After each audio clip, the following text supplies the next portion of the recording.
So hi, my name is Kirti, And my name is Meghna. and we're here to tell you why exercise is important for mental health. We chose this topic because as high schoolers, our mental health is deteriorating exponentially, and we wanted to inform you guys of why exercising is important. Alright, so first, we know what exercise is. It's just getting up and being active, but exercise psychology is something very different. So exercise psychologists are focused on two things. So first is helping athletes use psychological principles to achieve mental health and improve their performance. And second is to help them understand how participation in sports and exercise affects a person's well-being and psychological development. So why don't people exercise? The thing is, we live in a first world society where when we're uncomfortable, we can fix it. If we're too hot, we turn on the air conditioning. And our mentality is that when we're uncomfortable, we don't want to do something. We think that why would we exercise when we could go and take a nap on the couch? The thing is, when we're uncomfortable, we don't have motivation to exercise, so this is why people do. Exercising, however, is beneficial. So first, there are the psychological and emotional benefits. So exercising can increase your confidence. By exercising, you're accomplishing small goals, whether it be like 5 jumping jacks or 30 squats. You feel like you can actually accomplish something. Next is the distraction from negative thoughts. When you're exercising, you're focused on exercising. You're focused on those push-ups, you're focused on those squats. You're distracted from all the negative feelings and negative anger that you have in your head. Lastly, it's a coping strategy. When we learned about sublimation this year, we learned that sublimation was putting your negative energy and then doing something positive to recuperate those feelings. So by exercising, you're burning calories, you're burning fat instead of expressing your anger.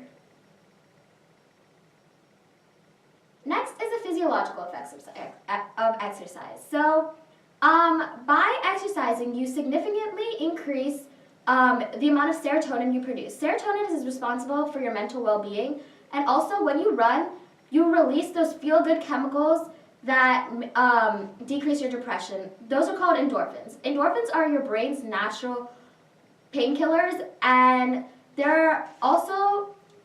also give you that feeling that's called the runner's high. Additionally, by exercising, you can make your immune system better, and this will fight off more diseases and decrease your depression. So.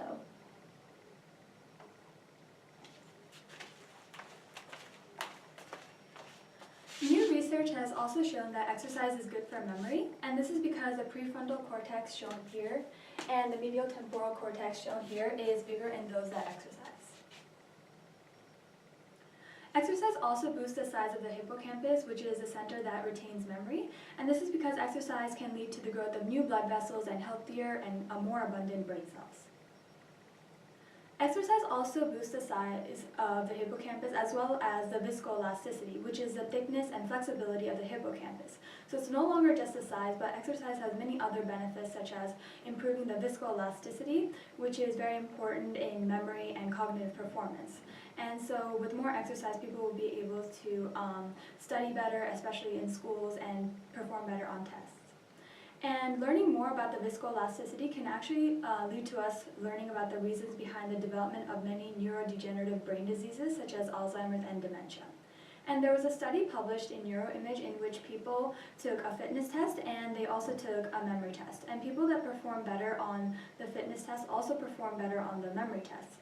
So their brains were scanned in order to determine what the reason behind this was, and they discovered that people that performed better on the fitness test had greater hippocampuses with much more viscoelasticity. And people who are physically active can actually protect themselves against dementia, and this is because the physical exercise can improve their cognitive functions. So people that exercise twice a week have a significantly lower chance of getting dementia than people that don't. And studies have shown that it's never too late to start exercising, because once you start exercising at any point, your brain will be more supplied with more nutrients from the blood and oxygen and be able to perform better cognitively. And there was a study published by the University of Minnesota in which people were monitored over a period of 25 years, and at the beginning of the 25 years they took a fitness and memory test, and at the end of the 25 5 years, they took a similar fitness and memory test. And people that had lower decreases in their fitness performance also did better, much better on the cognitive portion. So this shows that people who stay physically fit and are physically fit in general perform better on cognitive tests. And these are our references. Thank you for watching our presentation.